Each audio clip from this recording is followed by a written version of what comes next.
Okay, everyone, welcome to the LPEA Board of Directors meeting for August. To start the meeting off, let's go ahead and stand and say the Pledge of Allegiance.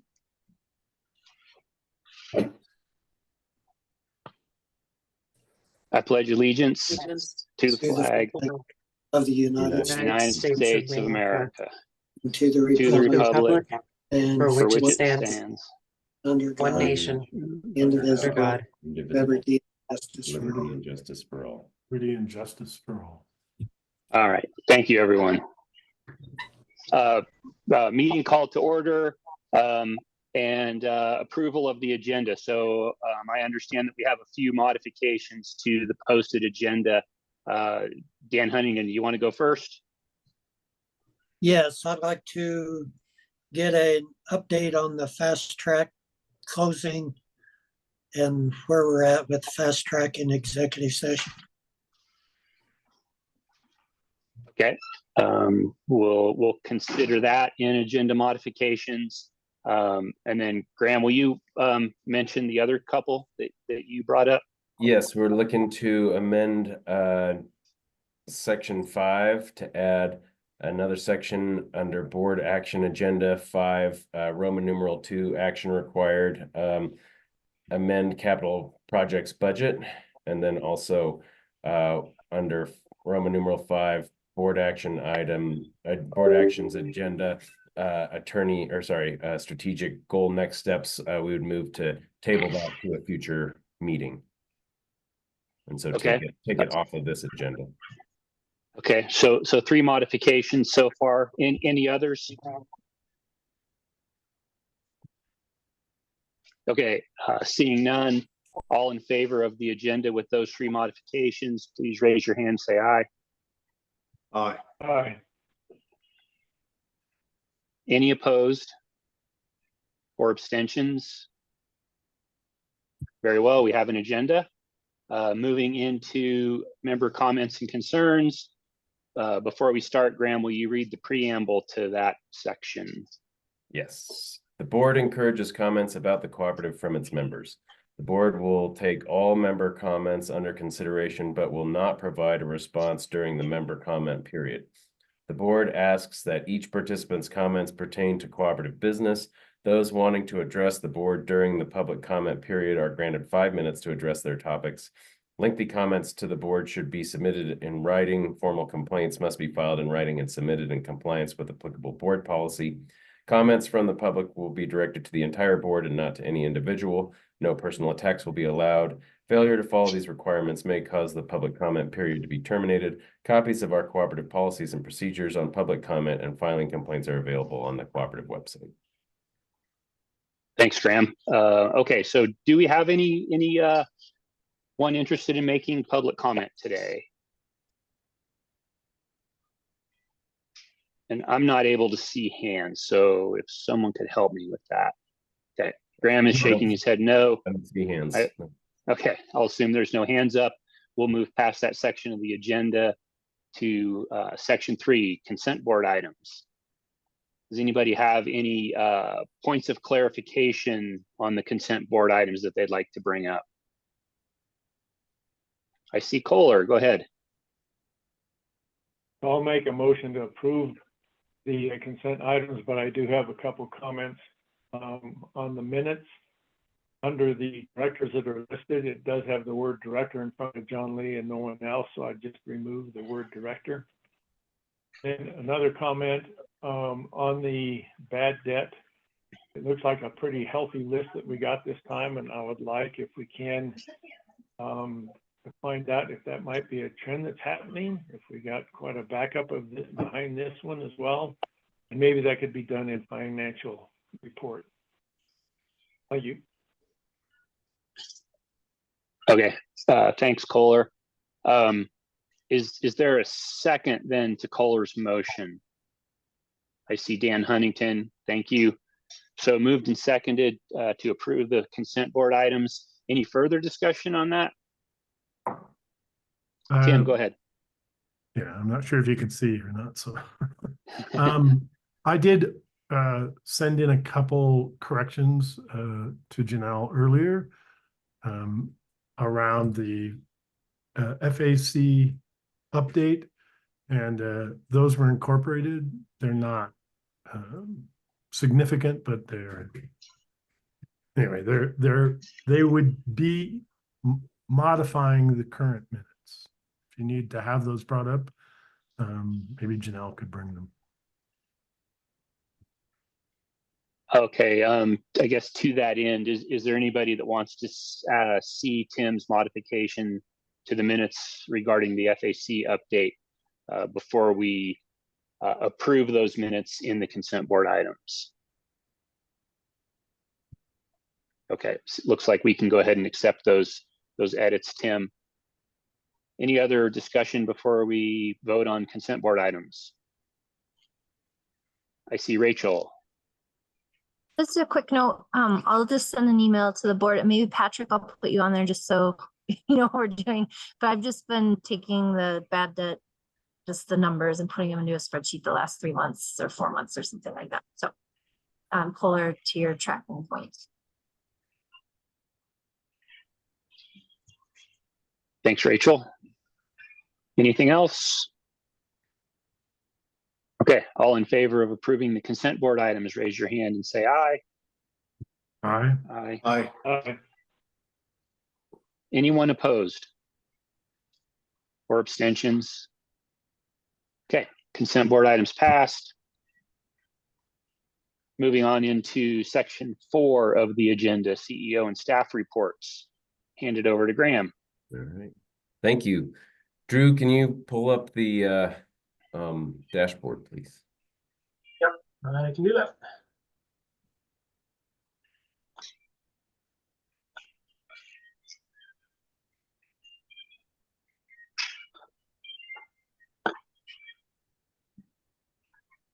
All right. Let's go ahead to the next slide. All right. Almost all green check marks. I see that the beneficial electrification sales was off by, and it almost a rounding error, is more or less exactly where we wanted it to be, but it was just ever so slightly below. So we did have to mark that with a yellow exclamation mark, but can see that if you look at the chart in the appendix, they're plateauing slightly, but I mean, seem to be relatively in line with our projections, not a huge deviation there. And those, you know, obviously our sales was sort of our best estimate based on previous trends in BE adoption. All right, let's go to the next slide. All right. Just want to focus on a couple items on each of these slides. So go to the achieve 100% regulatory compliance. We conducted a safety walkthrough in our Pagosa facility with the workers' comp carrier, and they were very impressed with our facility's organization and safety measures. So big shout out to the Pagosa office for those high marks from our workers' comp carrier. Just wanted to highlight that for the board. Does anybody have any questions on this slide? Yes, Kohler. Yes, on the experience no lost time incidents or accidents, in the second check mark there, it talks about add badge readers. I just have a question, because at one point in time, a few years back, we were required to wear that little tag that we have. I know it doesn't open any of the doors. Is that still a requirement for us when we have in-person meetings? That been updated at all? Kind of a name card. Doesn't have much on it, but just the name. Yeah, I think I don't know, Elizabeth, are you familiar enough with the security protocols to speak to this? I absolutely am. Kohler, if you were going to be in the building beyond the multipurpose room, boardroom, on a Wednesday normal board meeting, we have a guest check-in system now that you enter some information and it takes a picture of you and prints a sticker badge that you put on.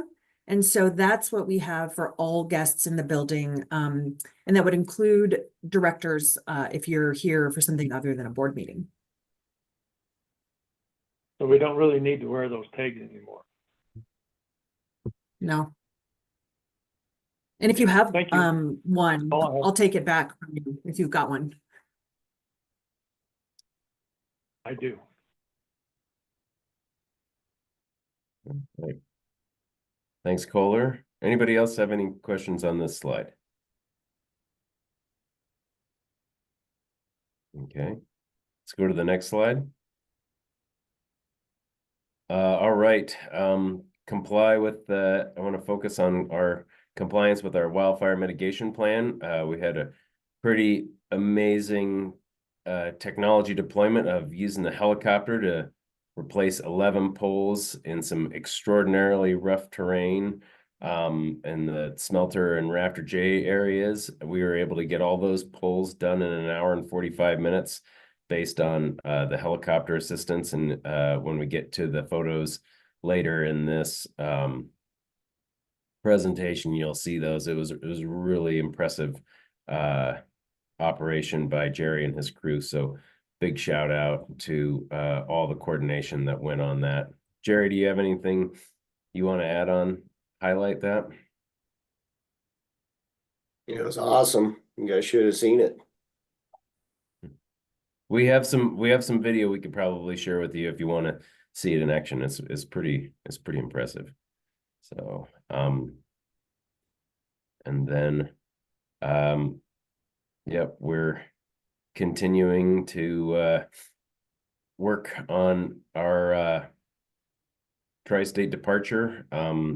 Sort of, as everyone knows, we're sort of limited in what we can talk about publicly because of FERC settlement regulations and things of that nature, but I did run it past our FERC attorneys, and we are at least allowed to state that we have opened those negotiations and that they were professional and cordial, and I'll let you know that we'll be meeting them within our next round of departure negotiations next week.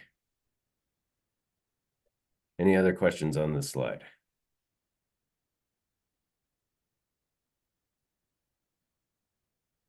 All right. All right, well, and being a trusted community partner, I'd really like to focus on strengthening our partnerships and increasing stakeholder engagements, specifically by highlighting our Health and Safety Day.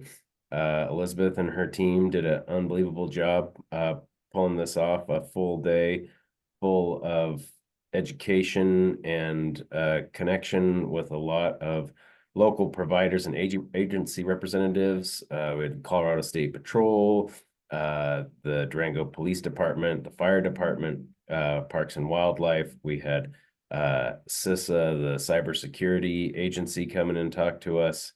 We also had some personal health and wellness for our employees as part of our employee benefits program. We really try and highlight personal wellness opportunities. And so a lot of good speakers came in to talk to us about taking care of our mental and physical health. And so it was a great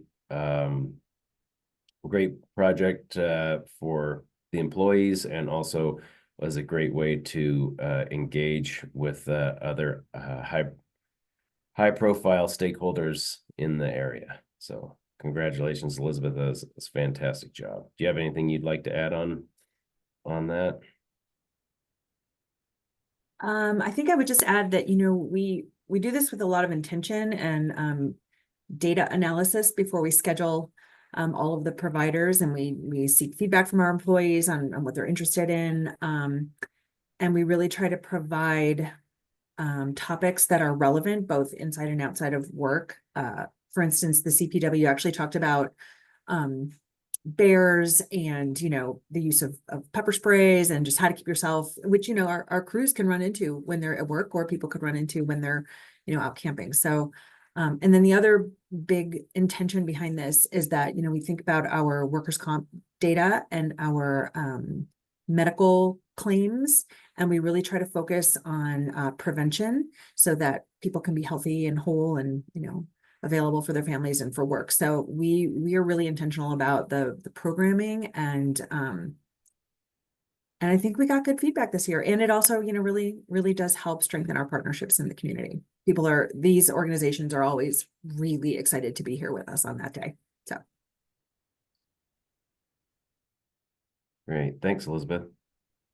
Any other questions on this slide?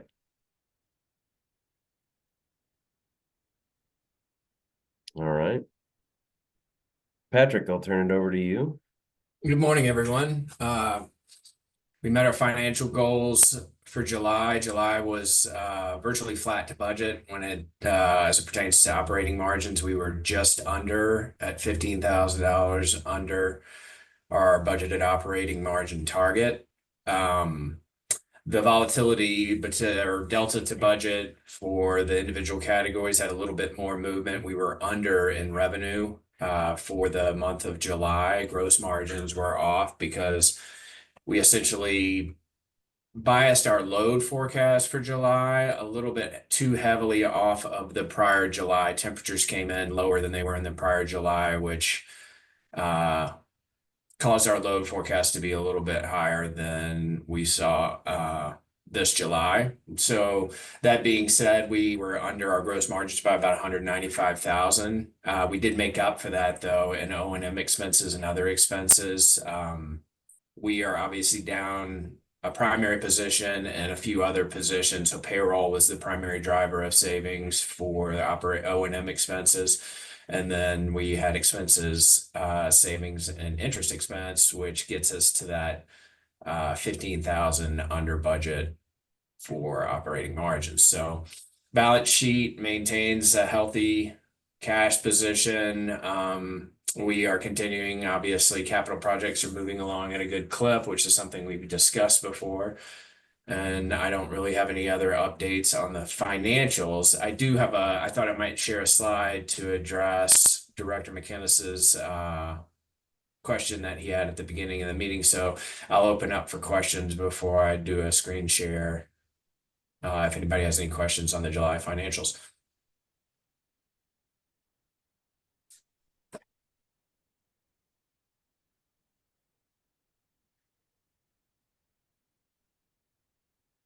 Okay. I will take that as no questions. And I'm just waiting to get my screen share in place. And generally, when you think about bad debt, your primary indicator is going to be slow pay. Slow pay meaning aged accounts. So 30 days past due, 60 days past due, 90 days past due. So that I track that ratio. Can you see my screen? Yes, we can. Yes, we can. Is it a chart is my next question. Do you see the chart that I have up? Yes, Patrick. So you do see a spike as we discussed. It went from 2.83 to 3.81 in July. I would not consider this a trend at the moment, but it was certainly something that I noticed.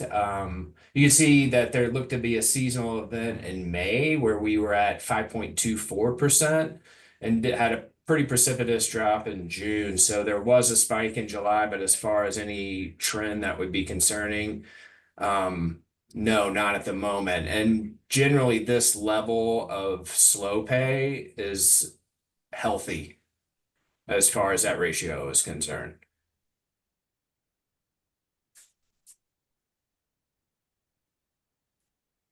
And Rachel, you had done perhaps some analysis. I don't know if you wanted to, it sounded like you maybe wanted to. Oh, it's not analysis. It's literally total bad debt per month. Number of people featured, like it's because it doesn't feel appropriate for me to do analysis. I'm just looking at the numbers and wanted to see them side by side. So thanks for this. This is way better. Appreciate it.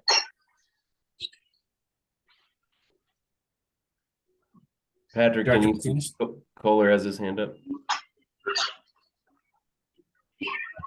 Yeah, Patrick, I just want to thank you because that's exactly what we're looking for, is that chart right there. It gives me some confidence in it, so thank you. appreciate it. Oh, I'm happy to. Yes, absolutely. And Director Wheeler. Yeah, so this is all just member billings, electric bill billings, or is it any other kinds of bill? This is total aging, so this would be all billings. Okay, so, and is that Member primarily. member primarily? Okay, so if there were a vendor or something like that, that with a big, That wouldn't show up in this, no. it wouldn't, okay. No. So besides member billings, what else would be in there? It should primarily be member billings. That's a robust list. I haven't gone through it in a great detail, so I would say I was it's just wondering primarily if there's some category of that billing that could skew this at some point. Like a large, not in any, yeah, I totally understand what you're saying. Now, there's nothing that would be material. This is our indicator of our customer profile. party. And past due is, how long is past due in this chart? Greater than 30 days. Greater than 3 days. Thank you, Patrick. And it's in tranches. So this would be what would be referred to in accounting as AR aging. So you have tranches of 30 days, 60 days, 90 days. And then typically when you've gone past 90, you fall into a greater than 120, and you no longer measure that length, because as it's become that aged, it's a problem. It's Not bad. that the 90 days not a problem, but once it's that old, it's definitely a problem, and you're taking some different measures at that point in the game. And the one that we see and approved during consent billing, consent item, that write-off, right? That's past 120. Those are past 120 and considered unrecoverable at that point in the game. You've done what you can. Collections may have been implemented, but at that point in the game, you're writing that off because you don't want to represent it as a receivable and distort that asset, right? Because if you're misrepresenting your receivables, that can have some negative effects, and we're nowhere near that, right? That's the mechanism of why you write off that debt, though, to support that receivables balance. So that's just a small portion. In fact, it doesn't even show up on this chart at that point. No. Okay. No. All right. Thank you very much, Patrick. Very helpful. Thanks, Kohler, for asking those questions. Absolutely. Any other questions?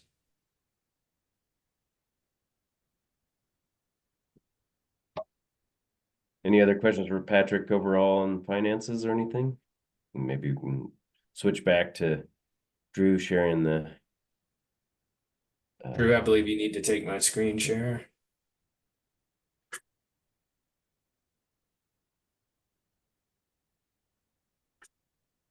All right. Let's go to the next slide.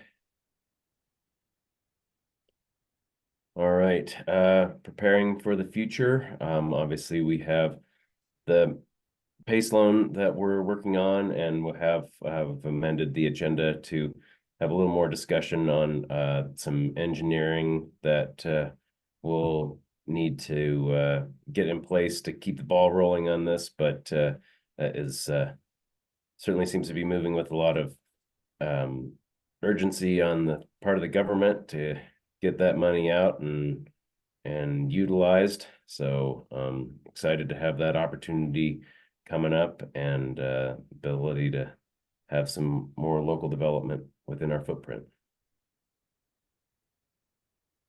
Any other questions on prepare for the future? Yeah, Tim. I really appreciate seeing the grant tracking aspect of that, and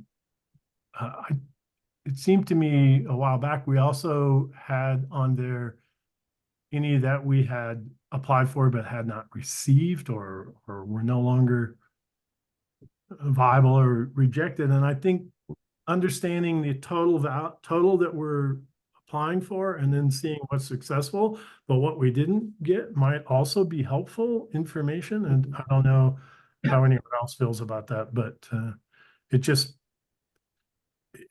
doesn't speak to the actual great effort that the staff are taking towards securing grants if we only put up the successful ones. So that's just a comment. And again, if others don't see it that way, that's fine with me too.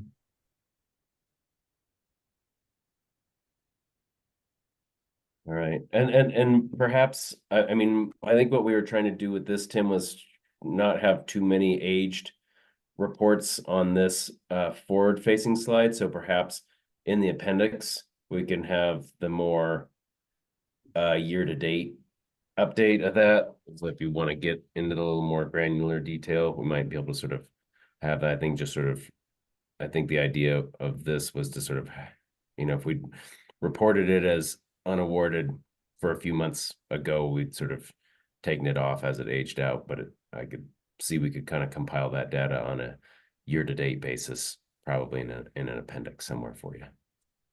Does that sound all right? Thanks. All right. Any other questions on this? Let's go to the next slide then. Which I think is the one we've all been waiting for, right? Look at that helicopter. I mean, look at the terrain that they're in there. It's pretty spectacular to get all that taken care of in an hour and a half. Also, you can see our health and safety day. This was a fun part of that. We had the bottom middle.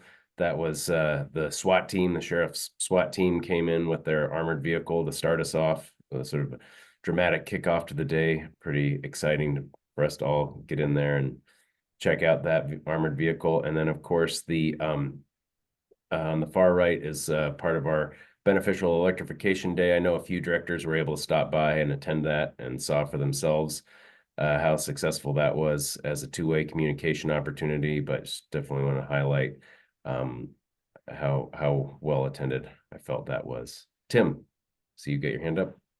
Yeah, thank you. Yeah, I attended the beneficial electrification event, and I saw several people there that I knew, a couple of whom I saw later. And in addition to my own feedback that it was a very informative session, that a couple of the people that I saw there and talked to later also felt it was really worthwhile and hoped that there could be more of that kind of education and information provided to the membership. They thought it was highly valuable. Dominic he speaks fast, but he was very clear and articulate. So just give him a little kudo on that. Thanks much. Absolutely. Thanks for the feedback on that, Tim. And I think, yeah, I mean, it really went well, and we really are trying to focus. I know the board is prioritizing communications with the members as much as possible, sort of throughout its different avenues of communication. So we're just really trying to maximize and be creative about the different ways that we can interact with and inform our members of all the different services that the co-op has to offer. So appreciate that feedback. All right, next slide. So any other questions on the dashboard?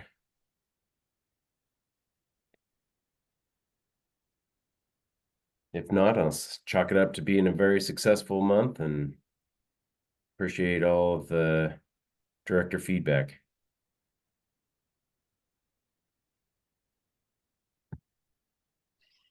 Yeah, great. Thank you very much, Graham. We're moving along nicely. So instead of taking a break right now, I think it makes sense to go ahead and move into board action agenda. Rachel does have her hand up right now. I'm so sorry. I had like 3 accounts open. I was trying to find the notes. This All is right, just no, a go ahead, question. Rachel. Thank you for the folks who attended the NREL business model workshop. Mhm. And I'm just curious if there were any high level cliff notes or takeaways you could educate us on. I mean, I would say that it was an interesting conference in as much as there was there was a lot of focus on DER wind, distributed wind generation, which I didn't really think was possible. I used to think that you needed to build a wind turbine the size of the Empire State Building in order to sort of have any wind at all. And they had a lot of project models on that. But really, I think what my main takeaway was from it, and it's something that I'm contemplating as we go through our energy transition actions, is that, you know, being able to generate whatever the source of the generation is, being able to generate it directly onto your distribution network is really valuable in the ability to just have access to it, have reliability, and not have to worry about these transmission queues and transmission capacity and things of that nature. So my opinion is that we're in a really resource-rich environment going forward. We have a lot of opportunity for distributed generation here, and the ability to get it onto our system and onto our system faster as we move to a more energy independent supply system is going to be time looking into that.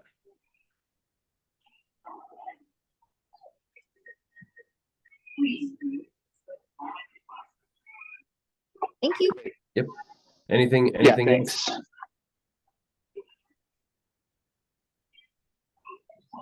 All right. Ted, Okay, I'll hand it yeah, back to you thanks. then. Yeah, thank you, Graham. Thank you also for the question, Rachel. Moving into board action, first segment of that is Finance and Audit Committee update. Tim, do you want to take over?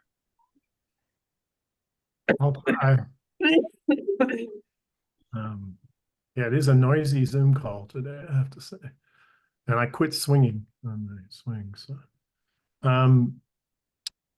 So you have the report in the packet, and within that report, or coming out of the board, the committee meeting, and noted in the report are two recommendations that the FAC made around a unbudgeted capital item approval request from the staff, as well as a innovation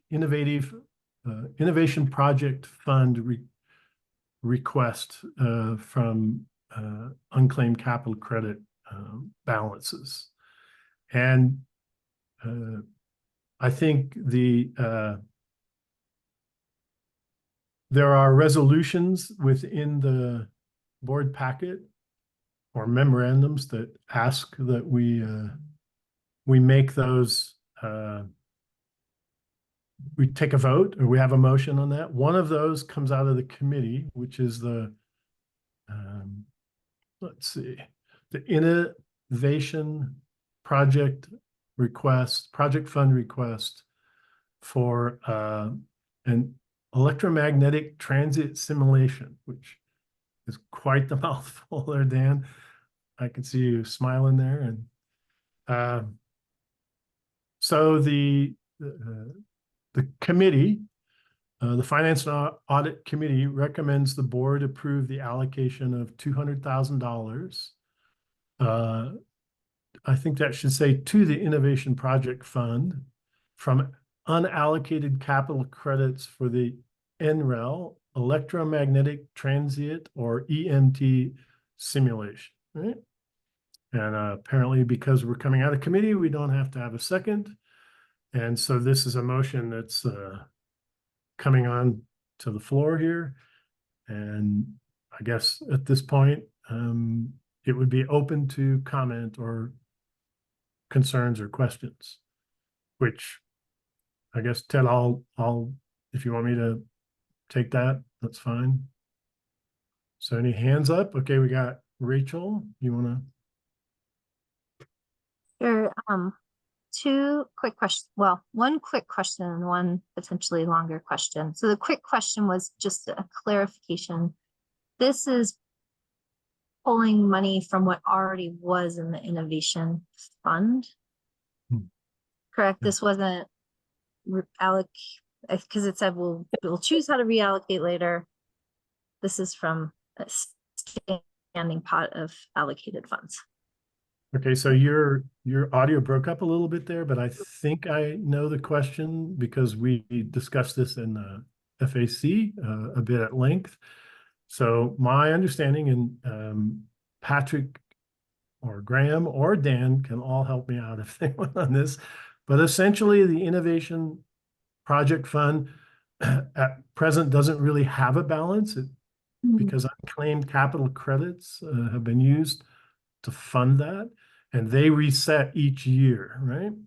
So so there isn't a fund balance to draw on. Therefore, the question of how to fund this project, which is by staff's estimation, and I think agreement within the FAC, is an innovation fund qualified project. So utilizing unclaimed capital credits is a traditional mechanism to make that funding occur. Does that help? Does it answer your question? It does. I think I just got confused in the report because the paragraph above this item said we'll decide later how to allocate credits. And then the next line item says we're allocating. Okay, to- okay, and so so are they clarify this? that. I'm trying to figure out if it's the same year's money or if they're different. Okay, so that's also a good point. And the clarification there is that we discussed what was available in unclaimed capital credits for that was not already utilized by, first, what is the value of unclaimed capital credits, right? The total value at this point.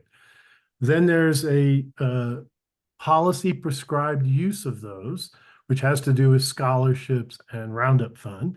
And so the remaining balance then was discussed or was identified as what is available, right? The next item in our agenda was, do we want to use any of that remaining balance for this particular project? Does that help? Yes, the report just confused me a bit. That does help. So I think That's my fault. I'm not the best reporter. No, not at all. I just needed to get clarification. So thanks for that. And then I guess the second question is, since it is a pretty big chunk of that, but I know the grid constraint issues are quite concerning, and have really jammed up the system and been You're breaking up a little bit, which is hard to do. area. So not quite, I guess I'll just ask Dan and the team. Is this getting the information we need in order to be able to take informed action moving forward? Therefore, a wise investment. Yes. There's the short answer. We'll take think- short. Otherwise, it's I gonna think get there's a couple of benefits, right, Dan? There's in terms of the solar moratorium, but there's also a long-term reliability factor. We talked about that a bit in the FAC. So if it's a yes for that one, but there's also additional benefit. It's not just for that, is how I would characterize it. Is that correct, Dan? I see. Yeah. Anything else, Rachel? Okay, Nicole. Yeah, I was reviewing my notes about the cost of study program, and I saw we had talked about doing an energy burden study with NREL, and I didn't know if there was any savings or even just ease of process by discussing doing the cost of study or the energy burden study with NREL when we're also doing this technical study. Nicole, the energy burden study is going to progress on a little bit different timeline than this, in a way that's designed to interact with our actual cost of service study and some transmission cost analysis that we're having and stuff like that. And so when I talked to NREL, I think what we are probably going to be able to do with them is have sort of a master agreement that will have this hosting capacity study and the energy burden study sort of. So as a lawyer, right, they'll be legally streamlined, but they're kind of we've decided that based on the timing differences, best to sort of bifurcate the, we don't want to hold up this hosting capacity study while we're continue to move, or while we kind of wait for the timing to be right on the energy burden study. Okay, thank you. Okay, I guess Kirsten, you're next. Welcome, Kirsten. Yeah, thank you guys. Sorry for, I didn't have dial tone down there and it dropped off right before 9. So I believe we're talking, is there a motion on the table? I just need to understand where we are. I just joined right. Yes, there's a motion on the table that came out of the FAC committee. I'm in the middle of the FAC report, and FAC had a motion to approve the innovation project request for unclaimed capital credits, to use unclaimed capital credits to fund the NREL EMT simulation. I'm going to shorten that. Yeah, great. Thank you so much for catching me up. So I know we need this. I think it's an important item. I don't agree that we should be taking it out of the innovative. That's basically taking it out of it's taking it out of capital as opposed to out of operations expense. Last month when I'm sorry? It's Last taking it month- out of equity. Yep. Equity, thank you. I appreciate that. I always say those things wrong. Last month when we touched on this briefly, when it was one of the many items that we were saying, hey, these are where we might be moving the budget around. At that point, it was going to be coming out of expense. And I thought, and at the time we were told there's room in the budget. Let's do it. We're thinking about doing it there. The switch over to equity, did I get that right, Patrick? Equity. The switch over to equity does not make sense to me, and I would much prefer us keep our equity keep it in equity. So I will be voting. I'm speaking against the motion. Thank you so much. Yeah, just to clarify a little bit what part of your statement there was never a decision about taking it out of operating funds. When that was presented last month as items, it was a list of items that might take us over budget should they be booked to operating expense, or items, I should say, that were unbudgeted. That's a better way to put it. Right, agreed. And so the decision to make how to fund this particular project was never decided in terms of recommendation to the board by the FAC. Agreed. So it's been an open question, and so I don't think it's correct to say that it was a switch. It was a discussion, discussed. and the discussion You're right. in the last FAC meeting came to the conclusion that this is the best way to do that. So I just want to make that clarification. Anybody else have further comments on this? All right, so I guess we should move to a vote at this point. So I would say all in favor of the motion, raise your hand and say aye. And somebody can count these up. Aye. 1, 2, 3, 4, 5, 6, 7, 8, 9, 10, 11.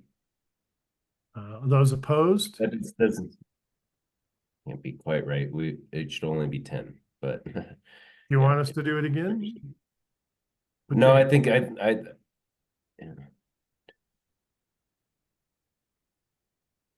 Patrick had his hand up on the, I think that might be why I might have accidentally counted Patrick as the 11th. I know Director raised his Lewandowski hand. is. Yeah, I wasn't voting. I had a comment for afterwards, so apologies.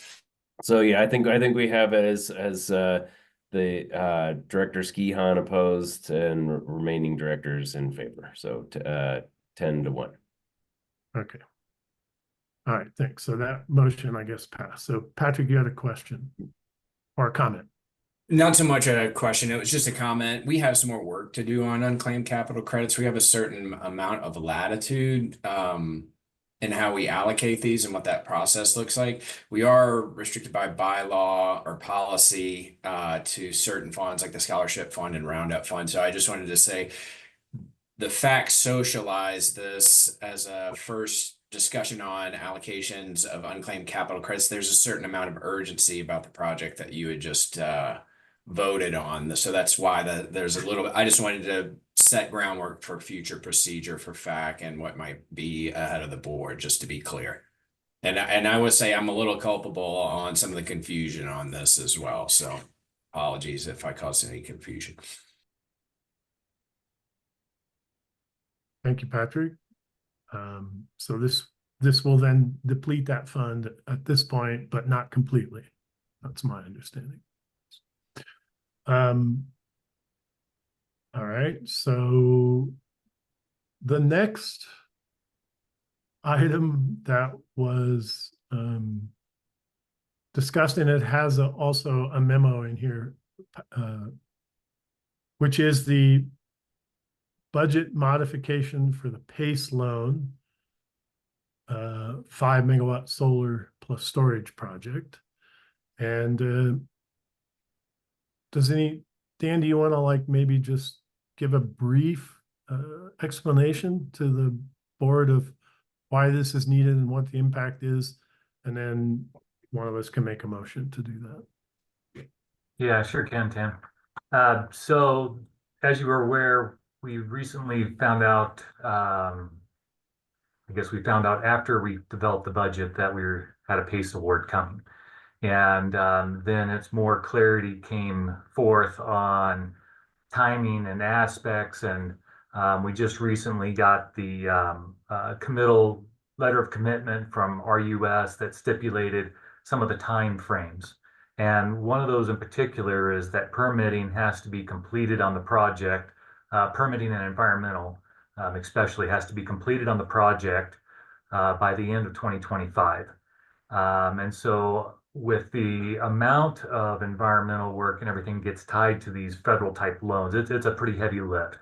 And in talking to our consultants that are very familiar with this, they're encouraging us to move along as quickly and expeditiously as we can on that. And so they have given us a proposal that includes only those time critical elements.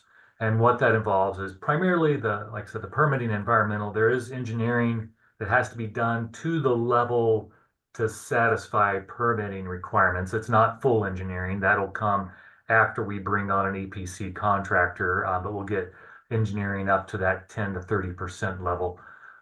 So that's what's included in this package that we received from our consultant to the tune of $144,394. And one other important aspect is that we are not asking for an expansion of what's been approved in our capital projects budget, but more of a reallocation. There are some projects that we have going on that we're going to run into some delays with. And so this is using funding that has already been approved. It's just we're approving this project as an eligible project to use that funding.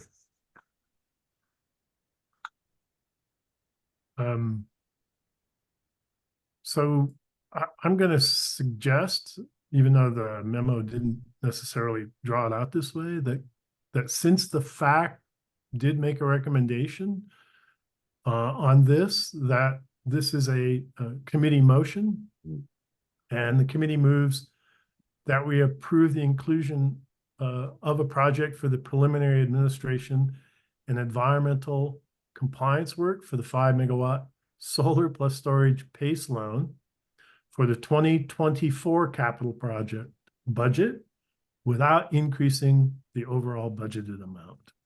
Yep, so So- that's an editorial error on my part with the motion language. Tim is correct. This is coming out of the FAQ as a recommendation, so it, once he reports it out like that, it's now a pending action item. It doesn't need a second. So are there questions at this point with the motion on the table? Okay, seeing none, shall we go to a vote? All those in favor, raise your hand and say aye. Aye. Two, Right. 3, 4, 5, 6, 7, 8, 9, 10. Ted appears frozen. Let's say I have 10 and Ted looks frozen. So Could right have him now as it's an 10. application. He's gone. I think he's abstaining at this point. Oh, Here he he's comes back. back. Ted, are you able to say aye if you were in favor of this motion to amend the capital projects budget?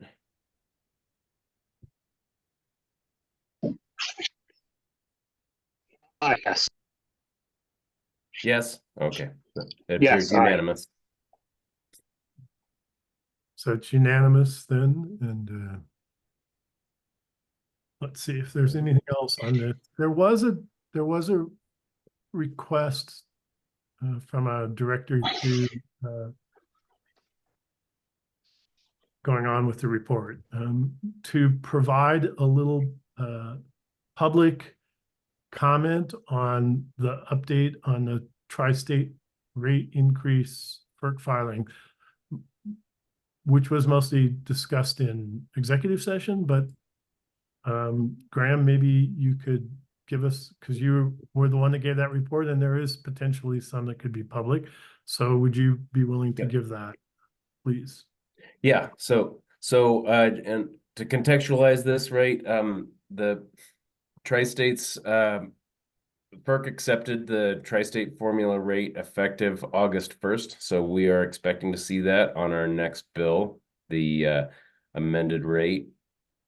It was accepted subject to review, not just on the reserved issues that we'd been discussing previously, but for general just and reasonableness. So the entirety of the rate filing will be subject to review. So that's where this is largely then covered by FERC settlement rules. So I'm limited in what I can discuss publicly because of the highly restrictive nature of FERC settlement rules. But just to sort of say, I can say that we are proceeding to settlement on that, but because FERC has accepted it, it went into effect August 1st and it will be on our next bill.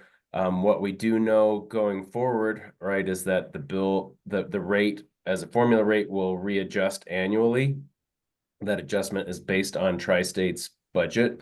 And so Tri-State's budget process will get underway early next month. And they are obligated to have next year's rate in place for us by October 1st. I did send around an email to the board about the specific dates of those Tri-State meetings and the opportunity for directors to attend. Please let me know as soon as you can so that I can make sure that you have access credentials if you want to attend any of those tri-state budget meetings to monitor this, but LPEA staff will be monitoring and updating as we go along. We'll update the FAQ. There'll be some initial information that we'll get after Tri-State's monthly board meeting in the first week of September that we will have in time for the FAQ, and then there will be a few subsequent meetings from Tri-State throughout the month of September. And so we'll try and keep the board as informed as possible as we go along. And then once we actually know what the rate change is on October 1st, then we can begin to evaluate what, if any, rate adjustments LPEA will need to make to accommodate any changes in that formula rate. But at this point, it is driven by, yeah. Sorry, I thought you were finished there. Go ahead. No, yeah, I basically was, yeah. Okay. So if you have questions on that, All right, there's one last thing I want to mention about the FAC report. We did discuss briefly our own budget update, not Tri-States, but LPA's. And, Patrick had indicated that there are some changes to the format for collection of data and so forth from various departments. That's my understanding, and you correct me if I'm wrong on that, Patrick, but and that we plan to review a preliminary income statement in the September FAC, right? So for any directors that are keen to get a early look at the budget, that would be a good FAC to be a part of. I think it's on the 17th of, well, no, it would be the week before that.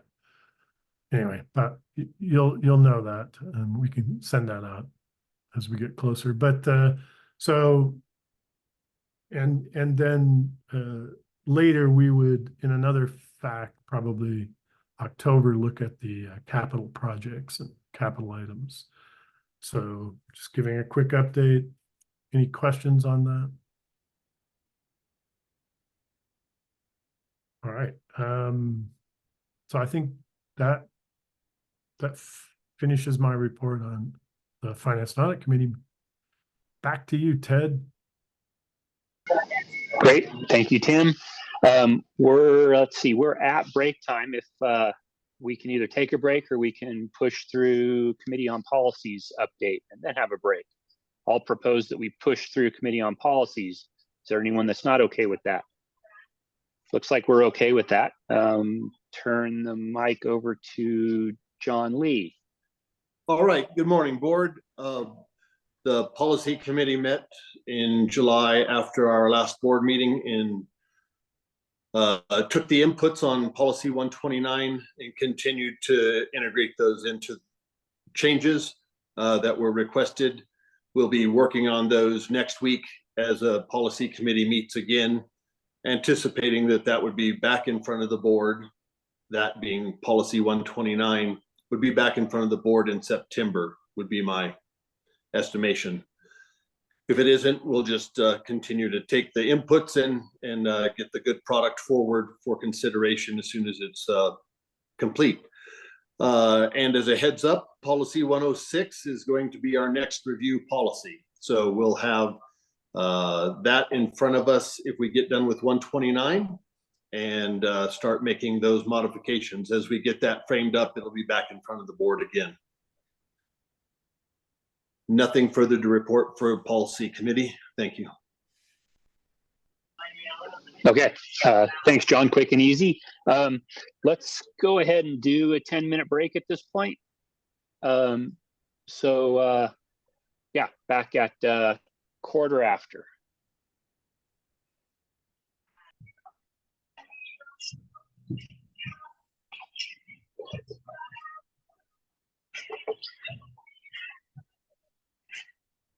Okay, so we're timing wise, we're a bit ahead of schedule.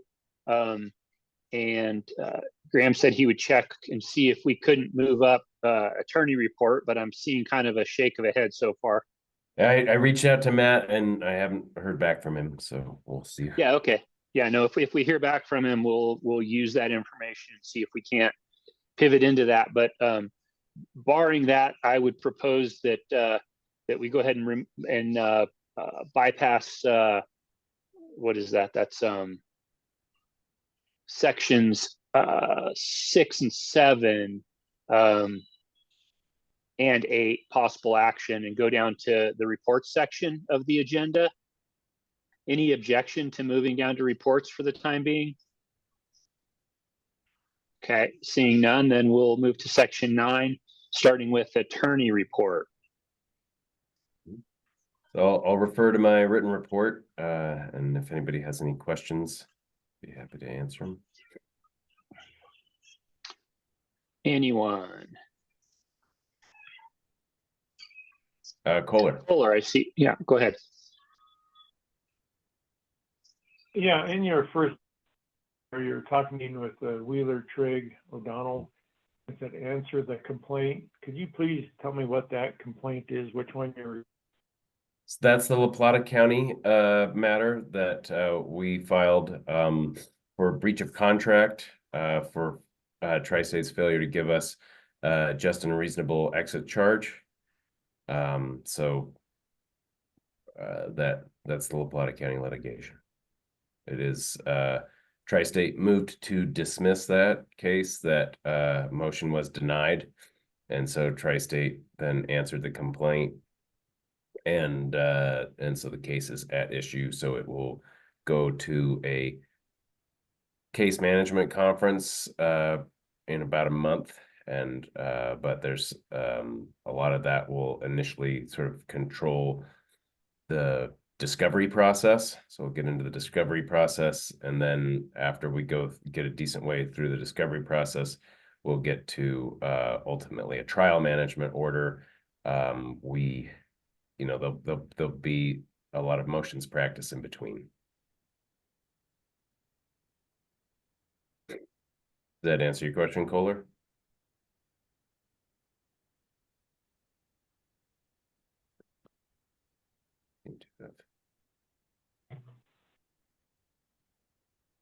Maybe I'll come back and check in with Kohler again. Looks like he's having maybe connectivity problems. Tim, I see you have your hand up. Yeah, you mentioned Wheeler as a law firm there, one of the names. I just want to make sure everybody knows I have nothing to do with that. There's no relationship. Thank you for clarifying that. Yep. It's not like a favorite. Appreciate you. Yeah. Thanks. Yeah, they're a law firm. They're a national law firm. I think we're primarily using their Denver office for this. They're not located locally as well. Kirsten, I see you have your hand up. Yeah, Graham, could you just touch on that, the last item, the meet with CRA?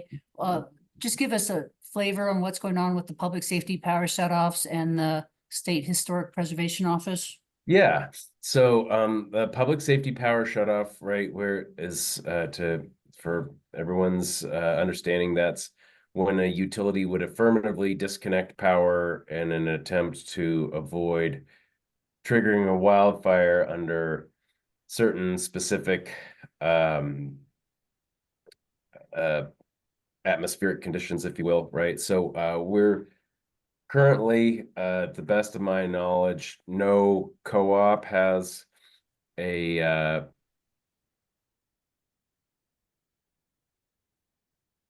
LPEA does is we have and we advertise this when we get into fire danger season. We have some settings that will adjust to fire settings. Our protocol is to adjust to these fire settings when it becomes a red flag warning day. And what that happens is typically it takes 3 triggers to disconnect the power. We go down to 1 trigger only to disconnect the power. So the power will theoretically go out perhaps more often or faster, but we don't affirmatively shut it off. But, as we see utility-based wildfires, California, Hawaii, whatever, we would like to work to have best practices and statewide protocol and CREA as our advocacy, our industry trade group. I've asked them to sort of take the lead in helping to coordinate a statewide best practices and protocols on that. But we're also working with a lot of different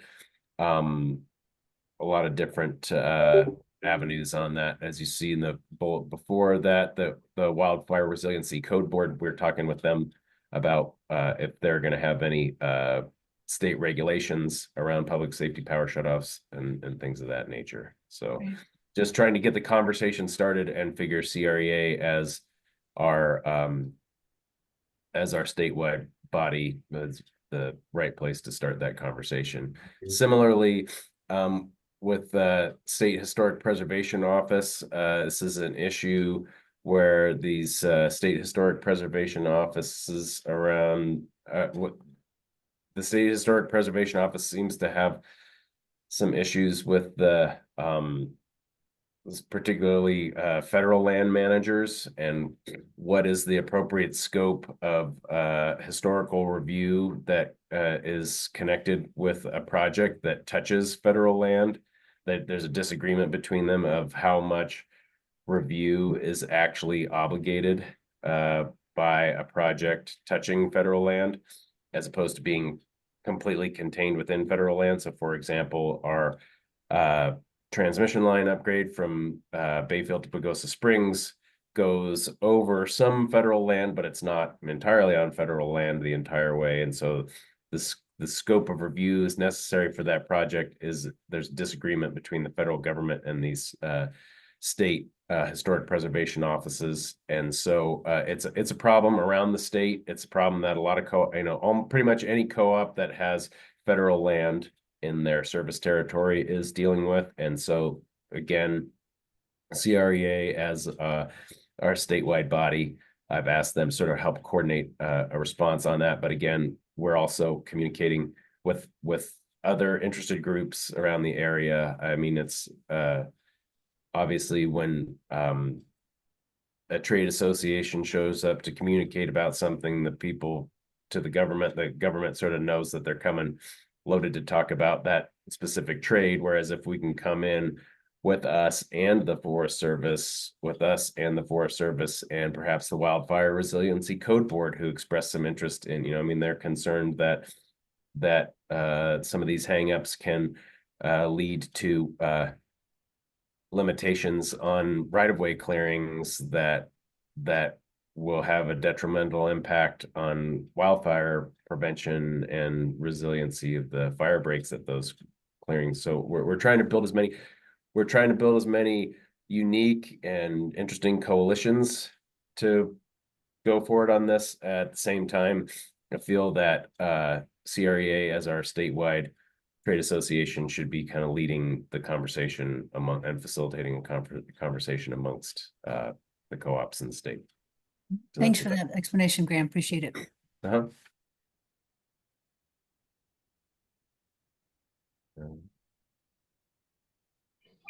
Okay, I see Tim, yeah. So, yeah, that's interesting. Taking off a little bit on the SHPO federal lands sort of conflict, it's not quite clear to me what the nature of that conflict is. And if we're trying to build a response to that of some sort, are there policy issues that we need to look at in some respect on that? I mean, so again, not knowing the nature of that conflict, like, is there something one of these wants to protect that the other doesn't think is important? And would we get caught in the middle of that? And do we have a policy aspect? No, it's more of the project scope. So let's use the Pagosa to Bayfield transmission upgrade, right? So that crosses some federal land, but it's not located entirely or even necessarily the majority on federal land. And so the Forest Service position, as I understand it, is that they should comply with the SHPO requirements for this project when it touches federal land. And SHPO, in my understanding, their interpretation is if a project touches federal land at all, right? Like say there's just a corner of a section that it goes for a couple feet over, then the entirety of the project becomes a federal project, and the entirety of the project is subject to SHPO review, including private land and state land and tribal land and all these other lands that it can go over. And so that's the sort of disagreement of the extent of the regulation, right? And so it's significantly more burdensome for us and for the Forest Service to work to review the entirety of especially a large project. And you can imagine the difficulty of this if it's a project that barely touches federal land, like maybe only 5% of the project touches federal land, then to have to perform this analysis over 100% of the project as opposed to the project that touches the federal land. And so the federal government's interpretation of it is we have to comply. There's no disagreement that they have to comply with it, right? They're not saying we're not going to comply with SHPO. They're just saying we should only have to comply with SHPO such as the property actually touches federal land. And SHPO is saying if the project touches federal land at all, you have to do it to the entirety of the project. Gotcha. All right, well, that's really helpful clarification. Thank you. Anything else for Graham? Okay, then into director reports. Rachel. Sorry, I missed you, Rachel. Go ahead. That's okay. It was just a quick hand up. I don't know if this is the appropriate channel or not, but it might be of interest. I know Hickenlooper is going to be down here during recess. I think actually next week, maybe. And so I don't know if anybody's reached out to the staff to see about chatting with him about any of the issues we're having with federal stuff, but he's in the area. You could grab his ear. That's a great idea. I'll look into that. And Ted, so you know, I did just hear back from Matt and he can join us in 5 minutes. So Perfect. Let's try and wrap up attorney report and then we'll shift back up the agenda. I see Tim's hand. Yeah, you know, part of the if we do an executive session that's before noon, we as the search committee had a guest that we wanted to bring in during that executive committee, which was scheduled around noon. So I don't know. Anyway, I'm just speaking up as one member of the committee, not the chair of it or the head of it. But there is a coordination issue that I think we have to consider. Is that still at the this case? at this point, we're only about 5 minutes ahead of schedule, so I don't think that'd be too problematic. 5 to 10. Matt was going to be here at 10:40, and now he's going to probably be here 10:35. So I think we can I'm still looking for coordinate. other committee members to weigh in there. So Tim, it's a really long executive session is currently on the agenda. And yeah, so I have our representatives coming in and said anytime between 12 and 1, and we can decide if we could even give an update prior and then bring him in when it's available, because I think there'll be significant conversation from the committee with board members without him. Okay, all right. I just wanted to flag and make sure we're prepped. Thanks. Yeah, thanks, Tim. Appreciate that. Like just trying to keep track of when we have lots of guests, it makes it a little bit more difficult to juggle the agenda, but we'll do our best. Anything else for Graham then? Just thank you. All right. Yeah, thanks, Tim. Well, let's if Matt isn't logging on yet, maybe we'll go ahead and move into the rest of the director reports. Start with roundup. Any director comments about the roundup report or director questions about having reviewed or read the report? Anything that the roundup directors want to comment on? I see Nicole.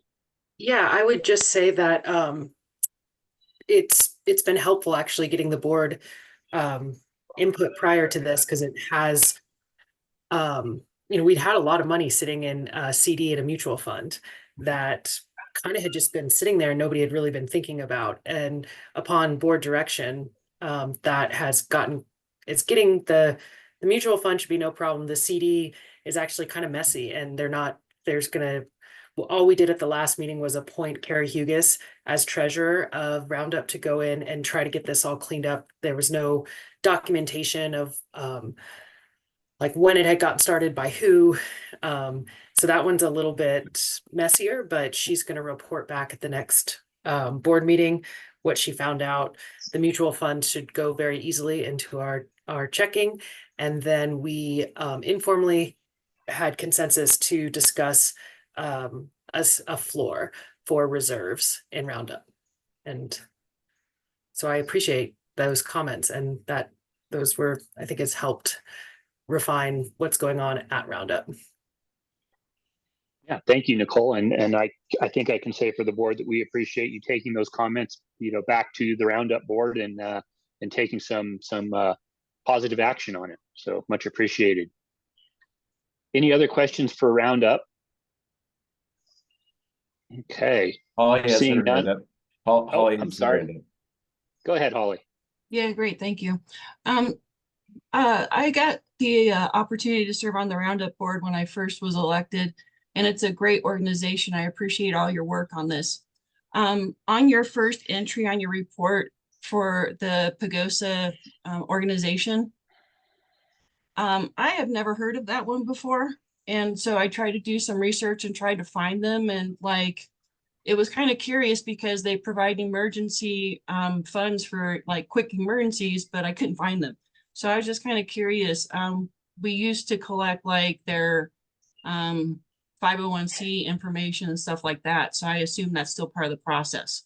Am I correct in that? You are, Holly, and it was started. This is a brand new organization. It was identified that the POC, people were slipping through the POC because of the lag time with application and awarding. And some people just show up and they're like, I need to take a gas, I need a place tonight. It's the emergency funding that they were feeling there was a real need for. So it was just started with this funding. It's been something we've talked about for maybe about 6 months. There's Leonard Martinez on Roundup has been spearheading it, and he did recuse himself from the vote, but it was something that was identified about 6 months ago. Then they started the organization. Yes, all of the we got the 501c3, the tax filings, that kind of stuff in order to be eligible for receipt. Yeah, thank you for that. It's a small community because most everybody or have heard of everybody, and so I'm just really curious. Thank you. Okay. Thanks, Holly. Okay, I see that Matt has joined us, so I'm going to tap the brakes again on the agenda, and we'll put a bookmark just before the rest of the director reports. So we'll come back to Western United. And at this point, back up to attorney update on FERC and related actions, and we'll pass the mic to Matt. Thanks, Ted. Nice to see you guys. Sorry I was a little late jumping on. I got Graham's message, but wasn't able to act as quickly as I would have liked. So just a couple of things. This will be a very short update. We have really 2 cases going at FERC at the moment. One is the implementation of the CTP, where the sleeving mechanism for PPAs is in an ongoing settlement negotiation. That settlement process is moving forward. There's going to be another settlement conference next month that's coming up, and we're actively working with other interveners. And I can provide a more detailed update in executive session if there's questions on that. And then the only other piece, as you guys recall from the things we've worked on over the years, these FERC settlement processes move very slow. So the rate case, the rate has been accepted, subject to refund. The entirety of that rate has been set into a settlement judge process at FERC.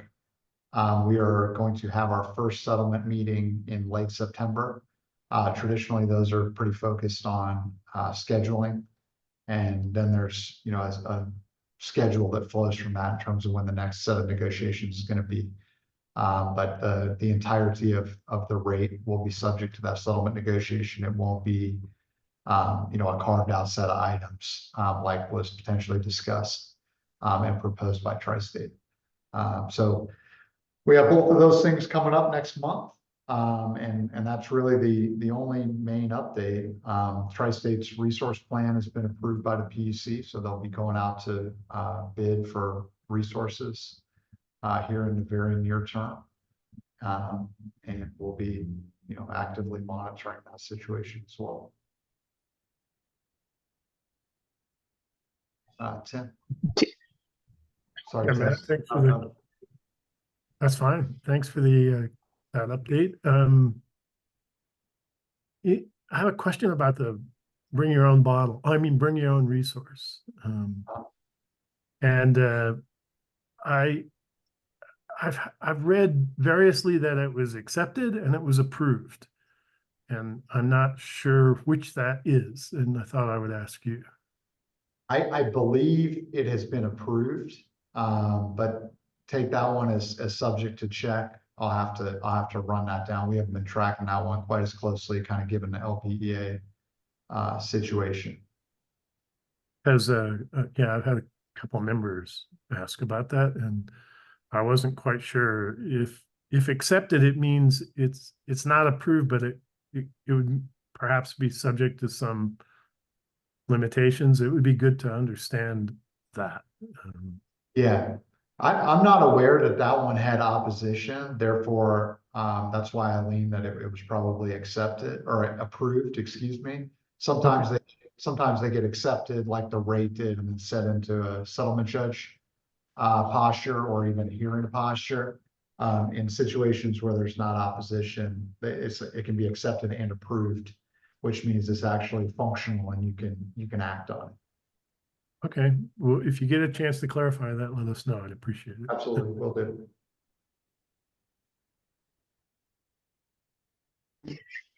Any other open session questions for Matt? All right. Seeing none, the next item on the agenda is to go into executive session. So I would entertain a motion for that. Remember, we now have four items to discuss in executive session. The fourth being an update on Fast Track. Somebody give it a stab. I move we go into executive session for the attorney update on FERC and related actions, power supply contract review, CEO selection committee update, and Fast Track update. Second. Moved and seconded. Any discussion on that? All right. All in favor of moving into executive session, raise your hand and say aye. Aye. Aye. Any opposed or abstentions? Okay, then we will move into executive session. Go find your link. See you on the other side. Yeah, welcome back to public session. Yeah, just coming out of executive session. We don't actually have any actions coming out of executive session, but we do have one update on the CEO search process that we can make coming out of executive session. Looking for Nicole Pitcher. She may not have logged back into the public session yet.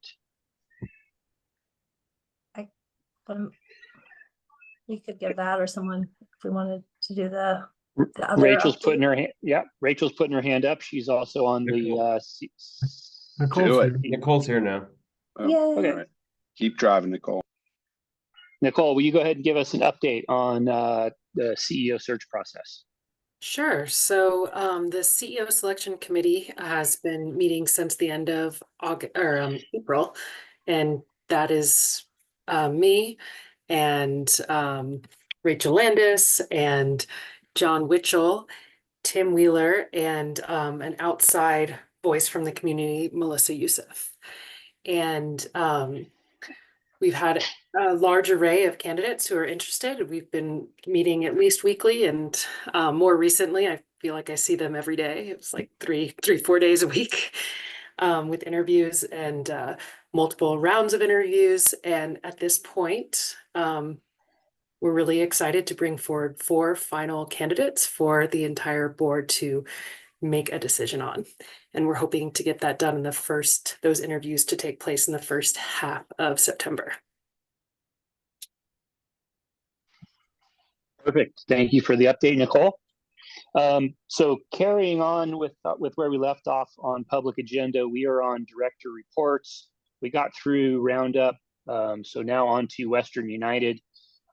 Is there any update from Western United or questions from board members?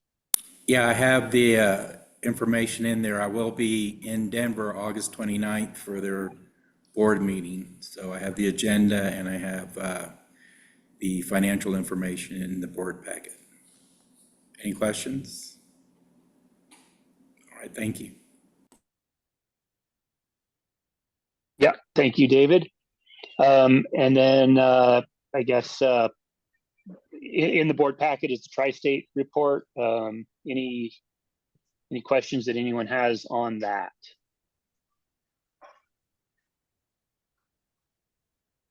Seeing none, I see Rachel's hands halfway up.